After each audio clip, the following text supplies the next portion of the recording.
Eddie, you came up in a different era of Black Hollywood. What excites you about where Black storytelling and talent like Kiki's are headed today? I ain't hooked up in all that racism shit. My motto is life is just be happy with it. Because I ain't into all that racism shit. What are you doing? Why are you out here working the streets so late? She goes, oh, I'm on my way home. Can you give me a ride home? Eddie Murphy once sat at the top of the world, Hollywood's golden boy, comedy's unstoppable rocket. By just 21, everyone knew his name, and by 25, he was the box office king. From stand-up stages to blockbuster movies, Eddie owned every spotlight that hit him.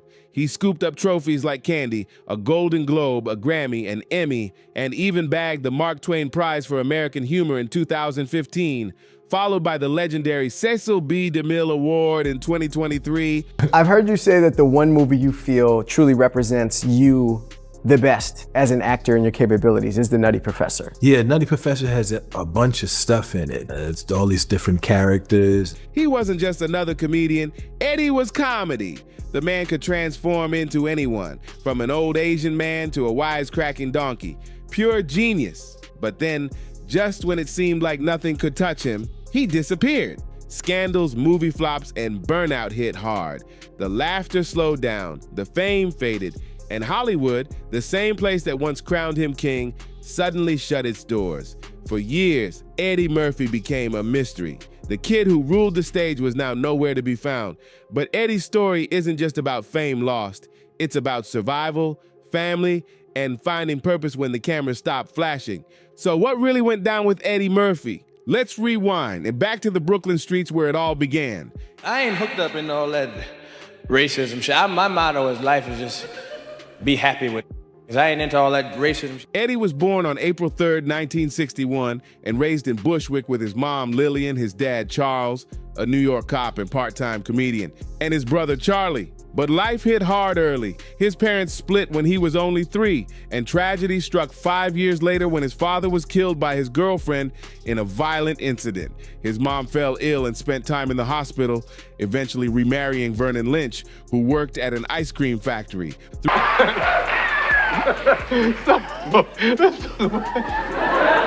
Through all that pain, little Eddie found escape in television. He'd sit glued to the screen, copying characters like Bugs Bunny and Sylvester the Cat, already mastering voices and faces that made everyone around him laugh. Comedy wasn't just a hobby, it was survival. By 15, while most kids were worried about grades, Eddie was on stage in New York clubs, performing stand-up like he was born for it. Walked up looking for racism, but my friends always told me, you better not go to Texas. They're up. Sure, school took a hit. He repeated 10th grade and barely graduated by doubling up on classes and hitting night school, but even then, he stood out, voted most popular in his class because that charisma was impossible to ignore. That unshakable confidence paid off in 1980 when, at just 19, he walked into an audition for Saturday Night Live, and history changed forever. When Eddie Murphy joined Saturday Night Live, the show was gasping for air. Ratings were tanking, the original cast was long gone, and people said the magic was over. But then came this 19-year-old Brooklyn kid with swagger, fire, and a grin that could light up Studio 8H, and suddenly SNL was alive again. Doing that is a feature film, 48 hours, I believe it's titled. Is that It's 48 hours for the jacket. Eddie didn't just tell jokes, he became the joke. He turned real-life legends into hilarious icons, nailing impersonations of figures like Muhammad Ali and inventing unforgettable characters like Mr. Robinson, Velvet Jones, and a gum-snapping, rage-filled Gumby. Every sketch he touched turned to gold, and soon everyone was tuning in just to see what Eddie would do next. Muhammad, how do you feel about boxing today? Has it changed since your reign? It's been a long time since I've done this. Hollywood couldn't ignore that kind of heat. In 1982, Eddie made his big screen debut in 48 hours, alongside Nick Nolte, and let's be real, the studio didn't believe he could carry a film. He was just the funny kid from TV. But when that movie hit theaters, Eddie stole the whole show. His sharp timing and effortless charisma blew critics away, and audiences couldn't get enough. That role didn't just make him a star, it saved the buddy cop genre. I'm late, and I don't want y'all to think that that I'm running and I'm a punk. And then came the takeover. 1 year later, Eddie was back with Trading Places in 1983, another box office smash with Dan Aykroyd that earned him a Golden Globe nomination. His comedic chemistry was electric, his delivery flawless. Hollywood had found its new king. Then Beverly Hills Cop dropped in 1984, and everything changed. The movie exploded, raking in over $300 million worldwide and becoming the highest-grossing film of the year. Eddie's character, Axel Foley, was smooth, smart, and streetwise, the ultimate mix of cool and chaos. Suddenly, Eddie Murphy wasn't just a star, he was a global phenomenon. He followed up with Coming to America in 1988. Coming to America came about when I got the Mark Twain Award. Tracy Morgan was one of the people who was at the Mark Twain Award. Another John Landis classic that proved Eddie could play any role, from a royal prince to a barbershop gossip. Audiences went wild, critics praised his range, and Hollywood couldn't stop cashing in on that Murphy magic. One of the guys, so we went with Beverly Hills Cop. And I had never done, I'd never been the... He became unstoppable, movie after movie, hit after hit. Even the sequel to Beverly Hills Cop pulled in huge numbers, though critics didn't love it. Still, Eddie's performance as Axel Foley earned him a third Golden Globe nomination in a row. By this point, he was living the dream. Rolls Royces, mansions, sold-out arenas, and million-dollar paychecks. Eddie Murphy was untouchable. But when you reach the top, there's only one way left to go. As the late 1980s rolled in, Eddie's film choices started getting messy. Big budgets, weak scripts, and a few major flops began chipping away at his spotless rep. The biggest disaster? The Adventures of Pluto Nash. It bombed so hard, it became one of Hollywood's most expensive failures ever. Be happy with mother, because I ain't into all that racism shit. Racism ain't as bad as it used to be anyway, man. I mean, it's f***ed up, but... Still, when Eddie felt the pressure, he went back to what he did best. Stand-up. His specials, Delirious, 1983, and Raw, 1987, weren't just funny, they were legendary. Dressed in that bright red leather suit, Eddie dropped fearless jokes about race, sex, and politics that had crowds crying with laughter. He wasn't just a comedian anymore, he was a movement. Fans called him the Michael Jackson of comedy, bold, brilliant, and one of a kind.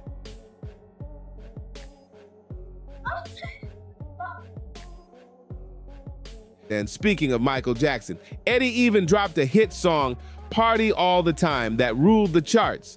By his mid-20s, he had conquered it all. TV, movies, music, and fame beyond imagination. But success came with strings attached. Every move he made was watched, every laugh analyzed, every headline twisted. Eddie learned fast that fame was a cage made of gold. That was my real laugh. And then I realized, oh, they're laughing at my laugh. All you have to do is do that laugh, and they would laugh. And it was like, oh no. Then came The Golden Child, a movie that made solid money, but left fans confused. Critics weren't impressed at first, but years later, people looked back and said, hey, that movie actually wasn't bad at all.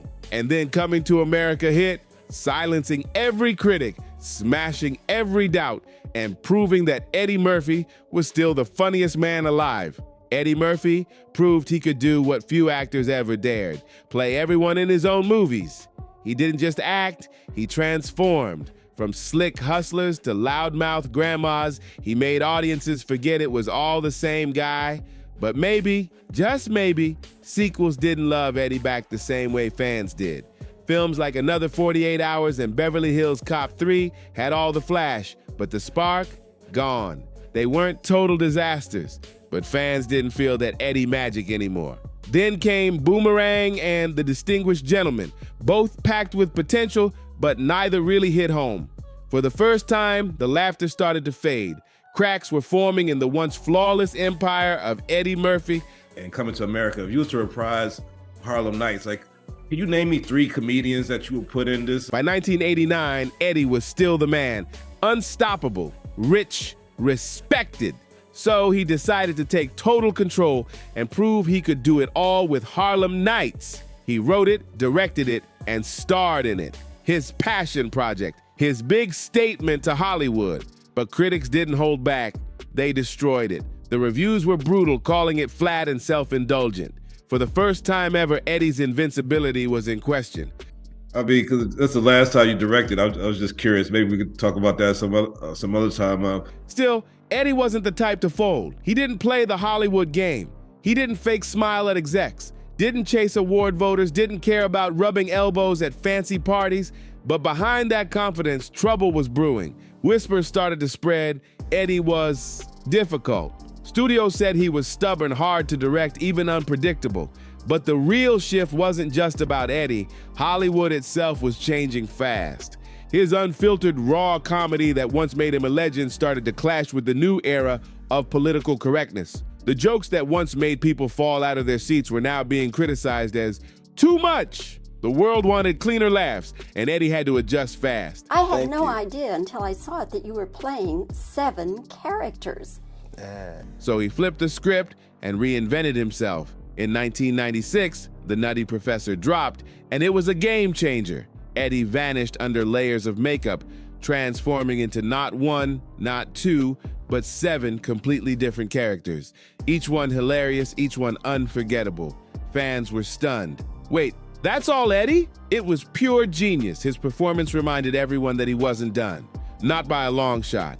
But not every comeback landed the same way. His action film Metro, meant to bring back that Beverly Hills Cop edge, didn't hit as hard as expected. People started saying it out loud. Maybe Eddie wasn't a guaranteed hit anymore. Then came Dr. Dolittle in 1998, and boom, Eddie was back again. The movie was a smash, family-friendly, and funny enough to charm a whole new generation. It even scored a sequel. And just like The Nutty Professor, that one got a sequel too. Then came the animated wave that changed everything, Mulan and Shrek. Eddie's voice as Donkey in Shrek, 2001, was an instant classic, loud, lovable, and laugh out loud funny. He didn't just steal scenes, he owned them. He even made BAFTA history as the first and only voice actor ever nominated for the award. Shrek became unstoppable. Sequels, theme park rides, karaoke parties, and even a Christmas special. The donkey became a global superstar. What can you tease about Shrek 5? This is gonna be very funny. But you can always I don't even know the whole script. They don't give you a script when you... He closed out the 90s with Bowfinger, a wild, clever comedy where he played 2 totally different roles again. Critics loved it and fans called it a return to form. Eddie was riding high again, but there was a twist coming. During that same time, Eddie created the animated series, The PJs, smart, gritty, and full of attitude. It was another reminder that his creative spark was still alive. But while all these projects brought him money, fame, and fresh praise, something had changed. When you do Shrek, you get the scenes that you're gonna record the day you do them. The once fearless, edgy Eddie, the guy in the red leather suit who made the world gasp and laugh, was now a family favorite. The wild comedian had turned into a safe, lovable icon. Sure, it made him richer than ever, but some fans couldn't help wondering, was the rebel gone for good? By the early 2000s, something strange happened. The Eddie Murphy who once owned Hollywood suddenly couldn't buy a hit. Fans who'd grown up laughing with him got stuck watching a string of forgettable flicks like Holy Man, Life, and Showtime. These movies had their moments, but they just didn't land. The same Eddie who once ruled the box office was now struggling to keep audiences interested. Then came the real blow, The Adventures of Pluto Nash. It had a massive $100 million budget, but barely scraped back $7 million worldwide. Critics called it one of the biggest flops in Hollywood history. That one hurt. It wasn't just a bad movie, it was a career earthquake. People started asking for worse movies. Let's hear them. What do you got? Pluto Nash, Holy Man. What happened to Eddie Murphy? What'd you say your name was? Jefferson. Jeff, my friends call me Jeff. Jeff. Well, Jeff. By the mid-2000s, it looked like he'd finally bounced back. Bowfinger, 1999, got the critics cheering again, and then Dreamgirls, 2006, came along, and Eddie shocked everyone. His role as the soul-singing, heartbroken James Thunder early earned him an Oscar nomination and reminded the world that he was more than a comedian. He was a real actor, but just when it seemed like his comeback was solid, the drama off-screen started catching more attention than his work. Eddie's name began popping up in tabloids for all the wrong reasons: messy relationships, late-night drama, and public scandals that nearly crushed his image. After Metro, He had promised himself to stay away from anything rated R. But real life doesn't come with a censor button, and soon his private world became front page news. In 1997, Eddie's clean image took a major hit. 4 years into his marriage to Nicole Mitchell Murphy, he got pulled over by police in West Hollywood around 4:45 a.m. after picking up a woman named Addison Selly, also known as Shalimar, at a known prostitution hotspot on Santa Monica Boulevard. The police stopped his Toyota Land Cruiser just a couple of miles down the road. When they checked, they found that Addison, who was born male but identified and presented as female, had an outstanding warrant for prostitution. Eddie wasn't charged with any crime, but that didn't stop the headlines from exploding. Overnight, his name was everywhere, not for his comedy, but for controversy. His spokesperson rushed to defend him, telling CNN that Eddie had simply offered someone a ride home, saying she asked him for a ride and Eddie did so like he's helped people before. The rep even quoted Eddie himself, "I was trying to be a good Samaritan, and this is what happens." But the media wasn't buying it. Even SNL, the show that made him a star, aired a mocking skit about it, with Tim Meadows joking about Eddie doing community service by helping a trans woman. It was brutal. You understand? No, I'm not a woman. No, I am not a man. I am Octavia. To stop the firestorm, Eddie sat down with People magazine, but only with his lawyer by his side. In the interview, he told his version of what really went down. His wife and kids were out of town. He couldn't sleep, and he went out late to grab some magazines. "I saw this Hawaiian-looking woman and said, 'What are you doing out here?' She said, 'I'm working,'" Eddie recalled. "I said, 'You shouldn't be doing that.' I've never given anyone a lift again." He insisted he didn't know who she was or what she did, saying, "It wasn't like I was looking for someone. I thought she was just a girl at the corner." Eddie admitted the whole thing was embarrassing, but refused to let it crush his confidence. "I'm not sitting around depressed going, 'People are gonna think I'm not Eddie anymore.' I know who I am. I'm a man. I'm not on the 50 most wonderful list, but I'm not a degenerate either." He even doubled down on his Good Samaritan story, telling people that helping strangers was something he'd always done.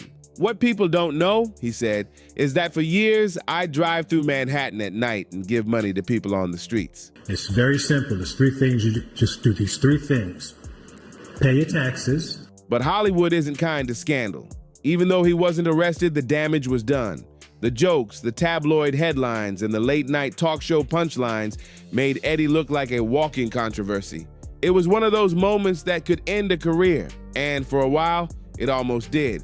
The world had turned on its favorite funny man, and suddenly, Eddie Murphy, the king of laughter, found himself on the defensive, fighting not just for his reputation, but for his place in Hollywood itself. Eddie tried hard to clean up his name, literally and figuratively. He told people that helping strangers wasn't new for him, saying, "I'd stop and talk to homeless people. I'd go to corners where there were prostitutes and give them $5,000 to $10,000, telling them to go home and get off the street." He insisted his generosity wasn't for attention or headlines. "When I give, I don't do it for publicity. I do it out of the goodness of my heart," he said, but he also revealed a strange detail that got people talking. After police took Selly away, Eddie claimed he scrubbed his car spotless. "I'm obsessive compulsive with cleanliness," he said. "After I got home, I wiped off the door handle and the spots that person had touched." Pretty Hawaiian girl in the corner crying. It looks like she was crying. She goes, "Oh, Eddie Murphy." She noticed him at the light. She recognized Eddie Murphy. Oh my God. It was his way of saying, "I didn't do anything wrong. I just wanted to stay clean." Still, Eddie wasn't the only one with a story. Addison Selly, also known as Shalimar, started speaking out too. The media couldn't get enough. Every tabloid wanted her version, and the National Enquirer reportedly even paid her $15,000 bail just to get an exclusive. The story hit the front page under the headline, "Eddie Murphy's Secret Life, His Trans Hooker Tells All." In the article, Selly allegedly said that night she was out looking for Johns when Eddie pulled up in his Land Cruiser. She claimed he placed 2 $100 bills on her leg and asked, "Do you like to wear lingerie?" When she said yes, Eddie supposedly smiled and said, "Can I see you in it?" She answered, "Whenever I have the time," and he replied, "I'll make the time." Selly even claimed they talked about what kind of sex she liked, and she told him everything. What are you doing? Why are you out here working the streets so late? She goes, oh, I'm on my way home. Can you give me a ride home? When the story broke, it exploded. Eddie was furious, and he wasn't about to take it quietly. He sued the National Enquirer and the Globe for $5 million each, accusing them of slander, libel, and invasion of privacy. But the media circus only got worse. After that first interview, a few more trans women came forward, claiming to have had encounters with Eddie too. Whether true or not, it was a nightmare for his image. Eventually, Eddie settled with the Globe and dropped the suit against the National Enquirer. But even though he managed to walk away legally clean, the damage to his reputation was already done, and the headlines kept haunting him. Then, tragedy struck. Less than a year later, on April 22, 1998, Addison Selly was found dead outside her Los Angeles apartment. She was discovered wearing only lingerie, and police said it looked like she had accidentally fallen while trying to climb back into her apartment window after locking herself out. Her death was ruled an accident, but friends weren't convinced. One close friend told reporters, "The cops don't want to investigate. To them, it's just another hooker." Being a good Samaritan blew up in my face, basically, that I'm never giving anyone a lift. The case faded fast, and Eddie quietly moved on. He kept working, trying to rebuild his image and career, but Hollywood has a long memory, and his next moves didn't help much. Then came Norbit. The movie made money, but critics tore it apart. They called it offensive, tone-deaf, and an embarrassment. Fans who had just celebrated Eddie's powerful performance in Dreamgirls couldn't believe he'd follow it up with that. Some insiders even claimed Norbit cost him the Oscar. He lost the award to Alan Arkin, and rumors swirled that Academy voters changed their minds after seeing the film's promotional posters plastered everywhere. The core of our story is Cinderella, so that she's like, she's his wife, but it's, And things only went downhill from there. Meet Dave, imagine that, 1,000 words. One flop after another. The same man who used to own the box office now couldn't catch a break. Each new project felt weaker, and soon Hollywood stopped calling altogether. People see me and they'll be like, "You really got 10 kids?" Then, just like that, Eddie disappeared. For nearly a decade, he stepped out of the spotlight completely. No movies, no stand-up, no talk shows. The man who once filled arenas and made the world laugh simply vanished. It turned out Eddie had chosen peace over fame. He focused on his family, his 10 children, and took pride in being a father first, not a celebrity. In later interviews, he admitted he was burned out, saying Hollywood no longer excited him. The fame, the pressure, the rumors, it all got too heavy. So Eddie Murphy, the unstoppable force of comedy, the man who once ruled every stage and screen, walked away. No grand goodbye, no big announcement, just silence. And for years, fans kept wondering, would he ever come back? So you have, as we just mentioned, you have this new baby who's now a year old, right? My new son, yeah, is a year old. But legends like Eddie Murphy never stay gone forever. After nearly a decade out of the spotlight, he came roaring back in 2019 with one of the most talked about comebacks Hollywood had ever seen. He starred in Dolomite Is My Name, a raw, funny, and heartfelt tribute to Rudy Ray Moore, another bold comedian who refused to let the world silence him. Eddie's energy was electric again, sharp, confident, and bursting with life. Critics went wild, calling it his best performance in decades. Fans around the world were reminded exactly why they fell in love with him in the first place. He wasn't just funny, he was powerful. The film proved that Eddie hadn't lost his magic, just his patience for Hollywood nonsense.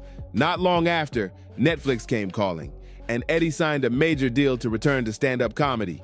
The idea of seeing him back on stage after so many years had people buzzing. And in 2021, he delivered another full-circle moment by reprising his iconic role in Coming to America. Sure, opinions were mixed, but one thing was clear. Eddie Murphy was back where he belonged, center stage. I've been making movies next year, 40 years. Yeah. He even told the Critics' Choice Association during one award speech, "I wanted to thank you all for honoring me like this." You could feel how humbled he was, but also how ready he still is to keep making history. So what really happened to Eddie Murphy? He lived it all. From heartbreak to superstardom, from being Hollywood's golden boy to walking away completely and then rising again. He broke barriers, smashed records, and changed what it meant to be a black superstar in comedy. Eddie Murphy isn't just an entertainer. He's a survivor, a pioneer, and a symbol of reinvention. He didn't just change movies, he changed the game. His laughter shaped generations, and no matter where his journey leads next, that legacy will never fade. Don't forget to like, share, and subscribe. And drop a comment below about your favorite Eddie Murphy moment. Thanks for watching, and see you on the next one.